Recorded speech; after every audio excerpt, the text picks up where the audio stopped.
Blendambala, Mula Punja Murkungi. Blendambala, Mula Punja Murkungi. Be Ubermo, and Boomer Murkungi.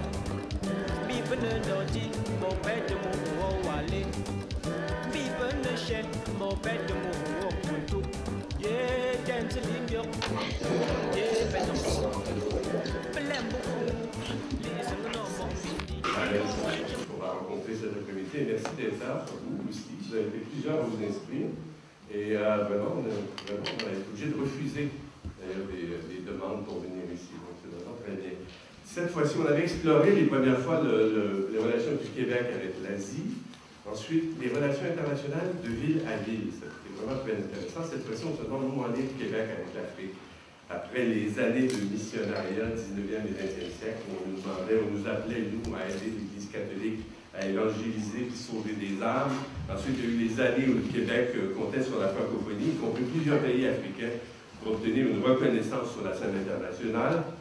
C'était des années aussi de collaboration, maintenant très intense d'ailleurs avec l'Afrique. On se retrouve maintenant dans une situation où le Québec voit dans l'Afrique une destination par excellence pour ses exportations. Par exemple, de 2008 à 2012, les exportations au Nigeria ou Burkina Faso ont grimpé de 800%. Donc c'est quand même assez intéressant. Puis, évidemment, les gens au Québec aussi se rendent compte qu'en 2050, un Terrien sur 4 est africain. Donc il y en a tout un marché.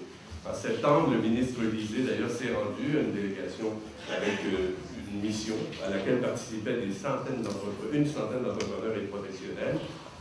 Il avait inauguré dans le même voyage les premiers bureaux d'expansion au Québec, en Afrique, à Dakar et à Ouagadougou. Donc l'intérêt est là. Le Québec s'ouvre vraiment encore, intensifie ses relations avec l'Afrique. Et c'est ce qu'on va étudier aujourd'hui. Vous allez voir, on a une brochette d'intervenants de première qualité, vraiment des gens qui connaissent, qui savent très bien. Effectivement, je prends la présence sur mon patron. En fait, Nelson Michaud devrait parler avant moi. Je vais, pour les circonstances, inverser l'ordre.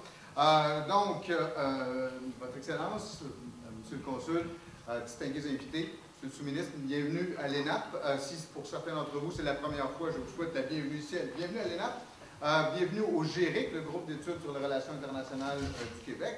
Et pour juste compliquer un peu les choses, le GÉRIC est membre du CIRIC, le Centre interuniversitaire sur les relations internationales du Canada et du Québec. Donc, vous avez ces organisations gigantesques qui sont responsables de la conférence où vous êtes aujourd'hui. Journée importante, en fait, la coïncidence fait que c'est le 11 novembre. Pour tous les internationalistes, tous ceux qui étudient en relations internationales, c'est une date clé, une date extrêmement importante.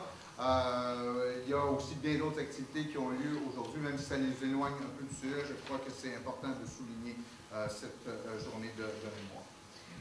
On va parler aujourd'hui donc des relations du Québec avec l'Afrique. C'est un sujet quand j'enseigne les relations internationales du Québec ou la politique étrangère canadienne. C'est un sujet que je qualifie à la fois d'important et de négliger. Il est important, je pense que n'importe qui étudie un peu les relations internationales du Québec sait que c'est là où le Québec a fait ses premiers pas dans les années 60. On va célébrer toute une série de 20e anniversaire, de 50e anniversaire bientôt dans ce domaine-là. Donc, que ce soit dans le domaine de l'éducation, dans le domaine de la coopération internationale, le Québec a été présent en Afrique il y a déjà 50 ans, mais il y a aussi l'appui que plusieurs gouvernements africains ont donné au Québec, qui est parfois oublié, parfois négligé.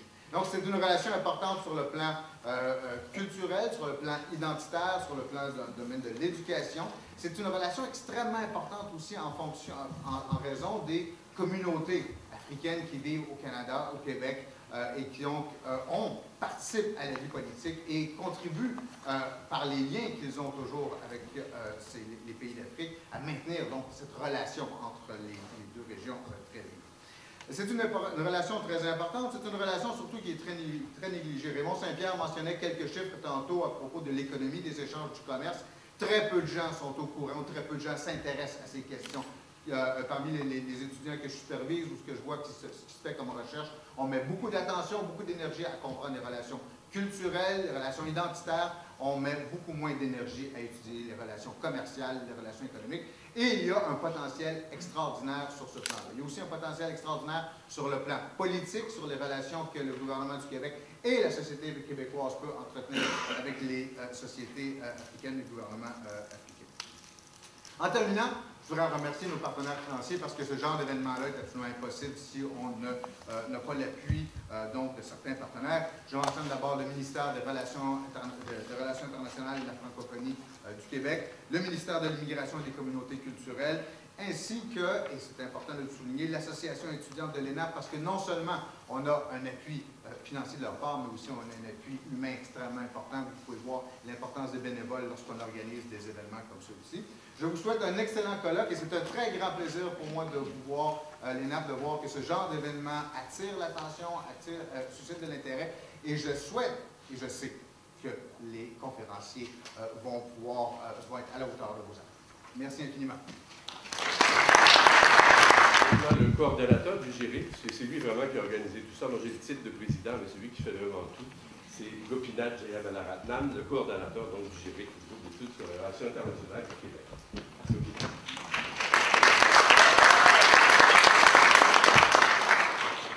Votre Excellence, membre du corps consulaire, Monsieur le sous-ministre adjoint, distingués invités, chers amis, c'est un immense privilège pour mon équipe et moi de vous recevoir aujourd'hui à l'ENAP, à l'occasion de ce troisième colloque sur les relations internationales du Québec organisé par le GIRIC, membre du CIRIC évidemment. Monsieur Saint-Pierre et Roussel vous ont très bien introduit au sujet que nous allons aborder aujourd'hui et vous comprendrez très certainement l'importance de réfléchir et de débattre sur celui-ci. Donc, je ne m'éterniserai pas en prenant de votre temps, je vais juste prendre le temps de remercier quelques personnes. Parce qu'aujourd'hui, personne ne peut rien faire tout seul et l'événement qu'on a organisé sur les relations du Québec avec l'Afrique ne fait pas exception à cette règle. J'aimerais bien sûr donc remercier tout le monde individuellement, mais vous êtes plus d'une trentaine, donc je vais juste m'abstenir, mais pas trop quand même. Je m'en voudrais quand même de ne pas nommer quelques-unes des personnes qui ont joué un rôle important dans la réalisation de ce colloque. D'abord, je pense à nos bailleurs de fonds, si je peux dire ça comme ça, évidemment, le ministère des Relations internationales, de la francophonie et du commerce extérieur du Québec, le ministère de l'Immigration et des communautés culturelles, et bien sûr, l'association étudiante de l'ENAP et l'ENAP pour votre soutien indéfectible. Un grand merci. Je voudrais aussi remercier tous les conférenciers qui ont si gentiment accepté de participer à ce colloque aujourd'hui. Merci beaucoup. Ce soir au colloque, vous aurez l'occasion d'admirer de très jolies œuvres d'artistes québécois qui viennent de différentes origines. Et cette exposition n'aurait pas été possible sans la précieuse aide de Louis d'Afrique, dont je salue M. Lechesne, et de l'aide de Liberté Artistique Montréal. Donc, merci beaucoup d'avoir accepté d'engager dans ce projet où on tente pour une deuxième fois de marier l'intellectuel avec le culturel. J'aimerais aussi remercier tous nos partenaires de diffusion. Donc, j'entends ici le CORIM, le Conseil des relations internationales de Montréal, l'Institut d'études internationales de Montréal à l'UQAM et le Miami TV qui est en train de filmer depuis le début du colloque. Un grand merci tout spécial va à mon gourou Stéphane Roussel et à mon irremplaçable ami Véronique Jobin qui sont toujours là pour tous mes projets et ici depuis tout le début. Donc merci à vous deux. Et cette journée ne sera pas la même et je pense que quand je dis ça, je ne parle pas à travers mon chapeau sans M. Raymond Saint-Pierre. Je vous remercie infiniment pour votre générosité qui ne cesse de m'épater chaque fois qu'on travaille ensemble. Finalement, merci à cette merveilleuse équipe de bénévoles que vous aurez en action tout au long de la journée aujourd'hui, que ce soit aux photos, aux médias sociaux, à l'accueil ou à la technique. Ce sont des étudiants de l'ENAP, de l'Université de Montréal et de l'UQAM qui sont derrière tout ce qui va se passer aujourd'hui. Et je vous remercie du fond du cœur. Sur ce, il ne me reste plus qu'à vous souhaiter de très belles discussions et de chaleureuses rencontres. Bon colloque. N'oubliez pas de tweeter et de partager tout ce que vous pouvez sur Facebook, Instagram, Wine, LinkedIn, etc. Donc, bon colloque à tous. Merci.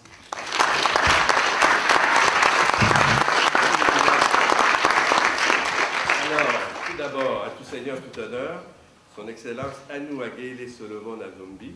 Pas mal? Je dis pas mal, au commissaire du Cameroun à Ottawa. La parole est à vous. Et il s'est porté volontaire pour répondre à certaines de vos questions après son discours. Donc, ça peut être intéressant. N'hésitez pas. Excellence.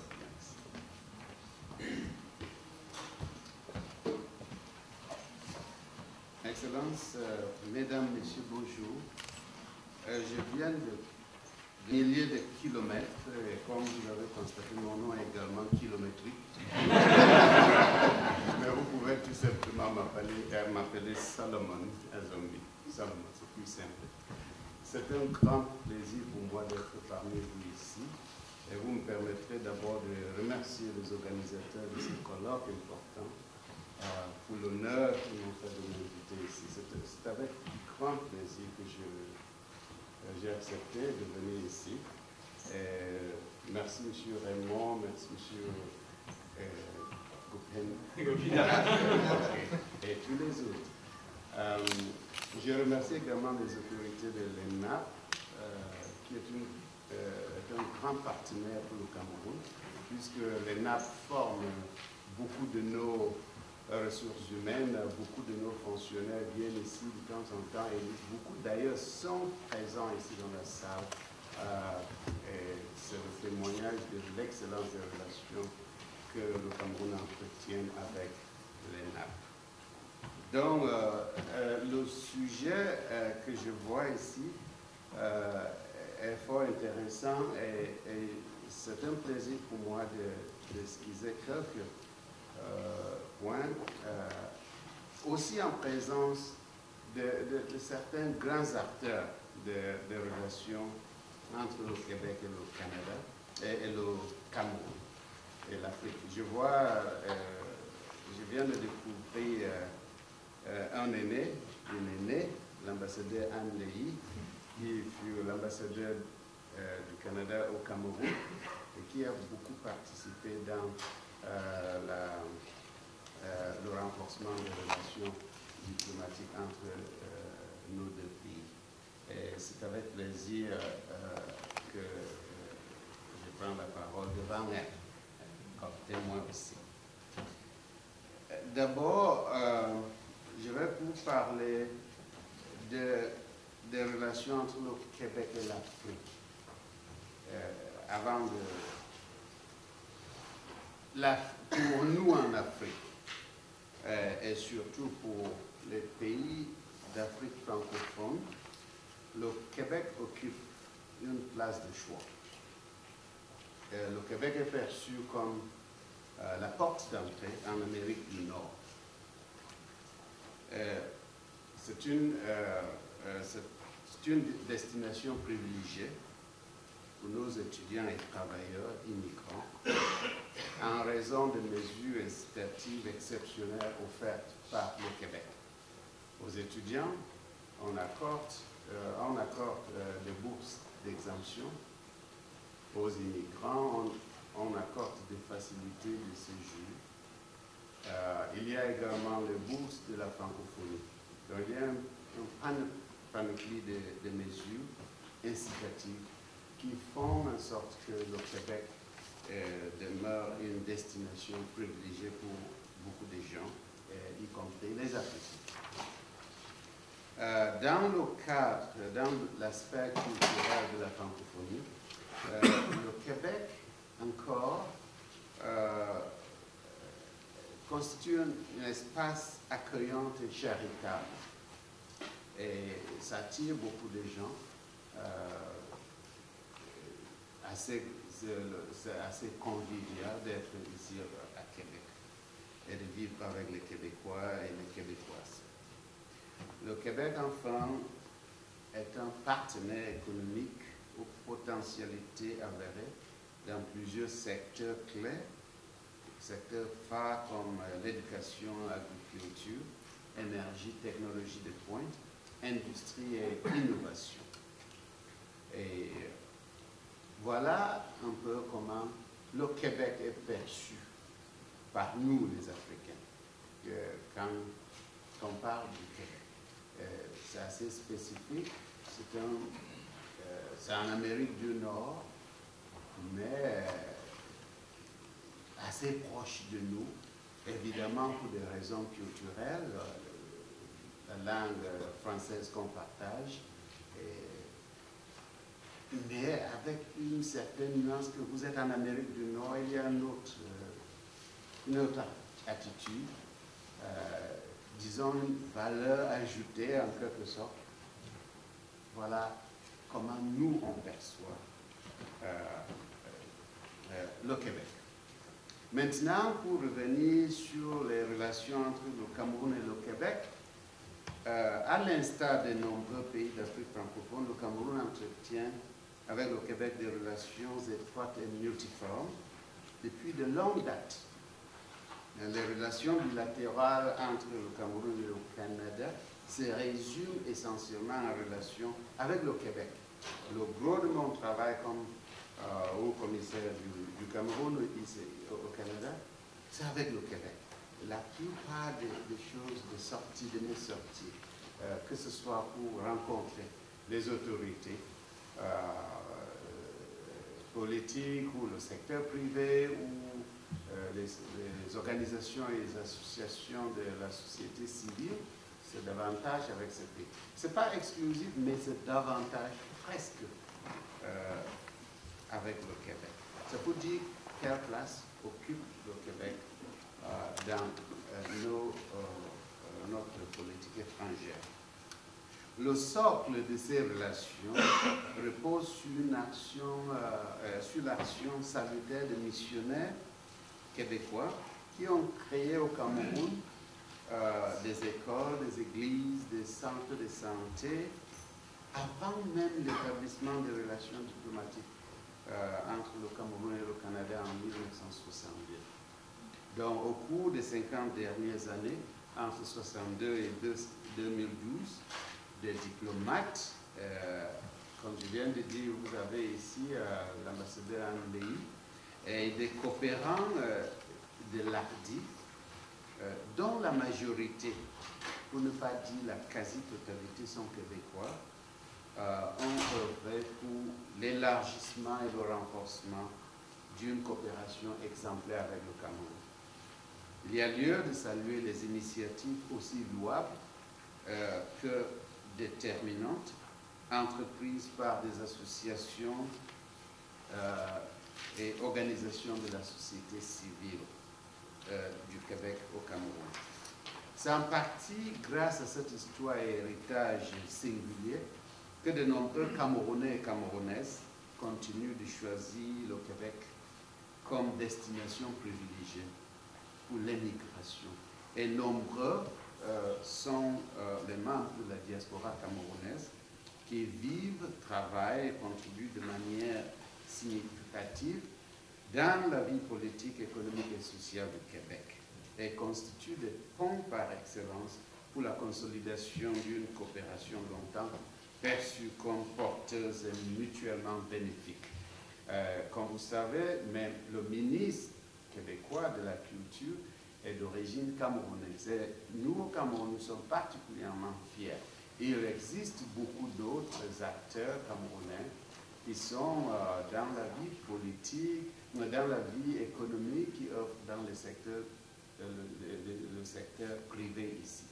Les médias, je vois même certaines initiatives, certains opérateurs dans le secteur média présents ici. Ils sont nombreux et je ne pourrais pas vraiment m'aventurer à les citer. Mais l'année dernière, nous avons publié, le Haut Commissariat du Cameroun a publié un petit recueil intitulé « Dictionnaire biographique des Canadiens d'origine camerounaise ». Et c'est un outil assez intéressant. Je viens d'apporter quelques exemplaires ici. Vous verrez des Camerounais dans tous les secteurs, dans la vie politique, économique et sociale ici, au Cameroun. Bon, quelques sociétés et entreprises québécoises sont aussi présentes au Cameroun, dans les domaines divers, mines, maîtrise d'œuvres, construction et habitat social. Mais cette présence et participation restent en deçà des potentialités et possibilités existantes. Je me souviens, en 2008, en marge du sommet de la francophonie tenu à Québec-Ville, et où notre président, le président Paul Biya, a pris part, il a rencontré les responsables de Rio Tinto Alcan, avec qui on a signé un projet un protocole sur un programme d'investissement de l'ordre de 9,5 milliards de dollars. C'est l'un des plus gros investissements qui viennent. Et puis, il a dépêché 3 ministres à Saguenay, dans la partie nord du Québec, pour voir les installations d'une usine semblable projetée pour le Cameroun. Donc nous avons, il y a beaucoup de sociétés comme SNC Lavalin, qui est une entreprise phare dans le domaine de construction, CIMA qui travaille énormément, la faculté d'ingénierie, les facultés d'ingénierie et de la médecine de l'université de Douala, par exemple, tout est conçu par CIMA ici. Il y a dans des projets routiers, il y a des sociétés et des entreprises québécoises qui sont là en train de suivre la maîtrise de l'ouvrage. Donc, je disais tout à l'heure que les possibilités, malgré la présence de ces sociétés, je pense qu'il y a encore les potentialités restent intactes. Et parlant de ces possibilités et perspectives de relations entre le Cameroun et le Québec, je dirais tout simplement que le Cameroun est aussi la porte d'entrée dans la sous-région stratégique du Golfe de Guinée. Ces ports et autres facilités de transport desservant les autres pays enclavés de cette sous-région. Le Tchad, le Centrafrique, tous ces pays dépendent du Cameroun pour l'accès à la mer. Et avec certains grands projets qui sont lancés au Cameroun, notamment dans le sud du Cameroun, avec la construction du port à l'eau profonde de Kribi, il y a des vastes gisements de fer dans la partie sud du Cameroun et entrant même au Congo et puis au Gabon. L'évacuation de toutes ces ressources passeront par un chemin de fer reliant le Congo, le Gabon en quelque sorte, et le port en eau profonde de Kribi. Et vous avez suivi peut-être récemment, même un pays comme le Niger qui vient de trouver du pétrole, ils ont décidé de construire de passer le pétrole par le pipeline Tchad-Cameroun. Parce que pour construire notre pipeline, c'est plus difficile, donc ils vont juste passer par le pipeline Tchad-Cameroun. Donc, c'est pour dire que le Cameroun reste une porte d'entrée, c'est un pays assez stratégique pour la sous-région de l'Afrique centrale. Havre de paix reconnu, le Cameroun étant remarquable pour la stabilité et la sécurité de ses institutions que par l'abondance de ses ressources humaines et naturelles diversifiées, ou encore son atout particulier de pays bilingue en français et en anglais. Le Cameroun constitue également en ce moment un vaste chantier, je viens de le dire, avec le lancement de nombreux projets majeurs dans le secteur prioritaire que sont énergie, mines, infrastructures de transport, ports, chemins de fer, agriculture et foresterie. Le Cameroun présente un climat d'affaires propice à l'investissement et aux échanges internationaux. Un code d'investissement incitatif qui accorde beaucoup d'avantages aux investisseurs et mène une lutte acharnée contre la corruption pour assurer une gouvernance économique saine. Une nouvelle loi adoptée cette année, même en 2013, fixant les incitations à l'investissement privé en République du Cameroun, accorde aux investisseurs des facilités significatives. Donc, des incitatifs financiers et administratifs, le droit d'encaisser et de conserver librement à l'étranger les recettes liées à leurs opérations, les dividendes et produits de toute nature, des capitaux investis, que des produits de la liquidation, de la réalisation de leurs avoirs. Le libre transfert des dividendes, d'autres incitations portent sur le développement des secteurs prioritaires que sont l'agriculture, pêche, offres touristiques et de loisirs, logement social, agro-industrie, énergie et eau. Exonération des taxes relatives au programme d'investissement, exonération du droit de sortie sur les produits manufacturés localement et des taxes foncières sur certains immeubles bâtis. Comme relevé plus haut ici, le Québec accueille une diaspora camerounaise entreprenante et dynamique qui se distingue par des initiatives de plus en plus nombreuses en faveur de partenariats publics-privés dans plusieurs domaines extrêmement bénéfiques. C'est un atout à valoriser et à capitaliser.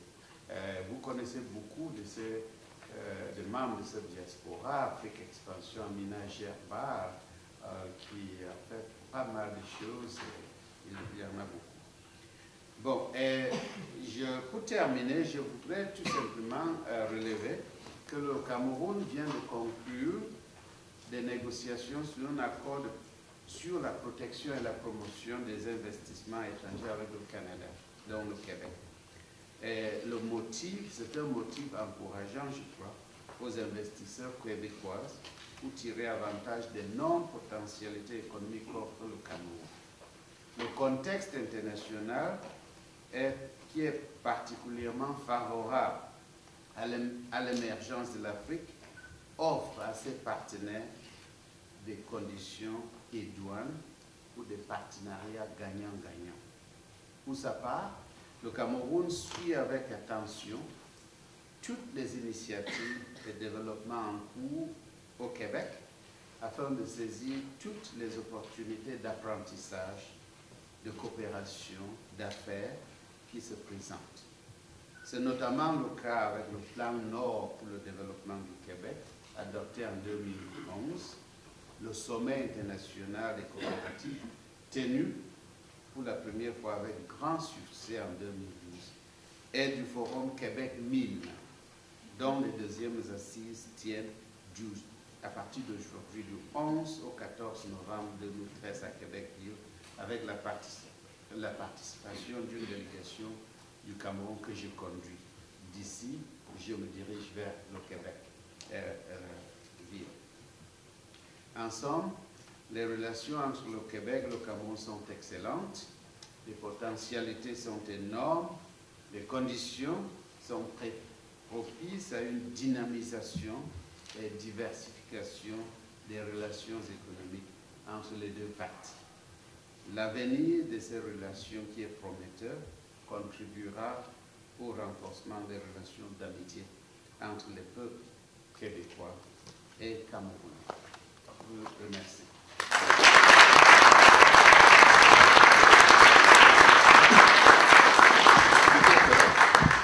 Vous nous l'avez dit plus tôt, vous étiez prêt à répondre à des questions. Est-ce qu'il y a des gens dans la salle qui avaient des questions à poser? C'est excellent. Alors, quelle est l'importance en chiffres de la communauté camerounaise au Québec? Nous comptons environ 12 000 Camerounais, entre 12 000 et 15 000. Nous n'avons pas de chiffres exacts, mais ce qui est sûr, c'est qu'ils sont beaucoup de Camerounais continuent à venir ici, et dont la plupart sont ici, plus de 5 000 environ dans la région, la grande région de Montréal. Et beaucoup sont aussi dans à Québec, dans les villes universitaires qui sont Sherbrooke, Trois-Rivières, beaucoup sont. Autre question? Vous venez de parler de solidarité. J'aimerais juste vous poser une petite question. Vous avez dit présentement le Cameroun est à la recherche d'investissement. le Québec s'apprête à créer dans les mois à venir une association québécoise de solidarité internationale. Est-ce que vous pensez qu'il devrait plutôt renommer ça une association québécoise d'investissement international, puisque c'est les investissements qui sont beaucoup plus à la pêche que la solidarité?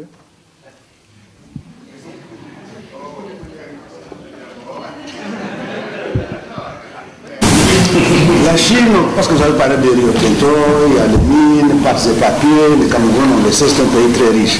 Dans tous ces domaines, que ce soit mines, foresterie, etc. Et le Québec a des compétences dans ce domaine-là. Maintenant, face à la présence de la Chine, quels sont les défis d'après vous que les entreprises québécoises doivent relever pour être présents et profiter de ces richesses-là, dans évidemment un partenariat gagnant-gagnant? Oh, je pense que parfois on en fait un peu trop sur cette question de la présence de la Chine en Afrique. La présence de la Chine, par exemple, au Cameroun, date de 1970 avec l'établissement des relations diplomatiques. Alors qu'avec un pays comme le Canada et le Québec, c'est depuis, ça remonte longtemps. Je vous ai dit, c'est bien avant 62, avant l'établissement formel des relations diplomatiques en 62. Et l'heure des missionnaires, tout ce il y a une présence de ce pays très très poussée. Et puis les cœurs du Camerounais et des Africains, je dirais, sont tournés vers ce pays qu'on connaît bien. Et c'est pour cela d'ailleurs qu'on a une diaspora très très poussée ici. Donc ça n'exclut pas d'avoir, pour nos pays, d'avoir d'autres partenaires. Il n'y a pas seulement la Chine, il y a d'autres nouveaux acteurs qui s'intéressent à l'Afrique, l'Inde, le Brésil, tout récemment la Corée, la Turquie et bien d'autres. Le monde est ouvert, l'Afrique est en train de devenir exactement comme les autres pays développés. Il y a la présence chinoise ici au Canada. Ils sont présents ici. Ils sont présents aux États-Unis. Ils sont présents partout. Pourquoi ça ne pose pas de problème? Pourquoi ça devrait poser un problème quand il s'agit de nous? Je ne pense pas.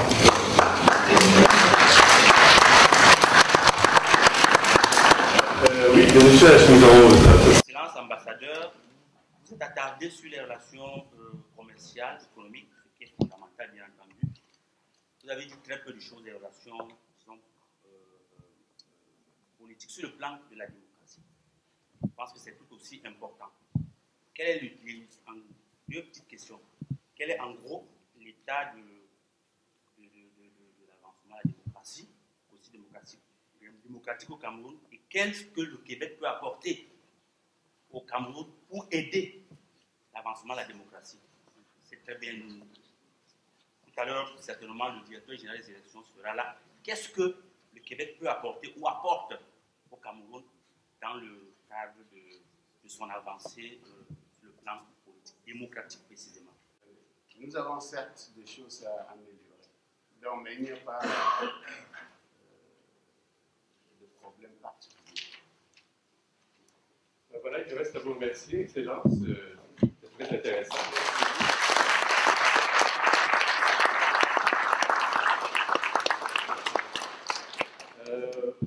On voudrait souligner l'arrivée de M. Karl Daen, qui est le consul général de Belgique.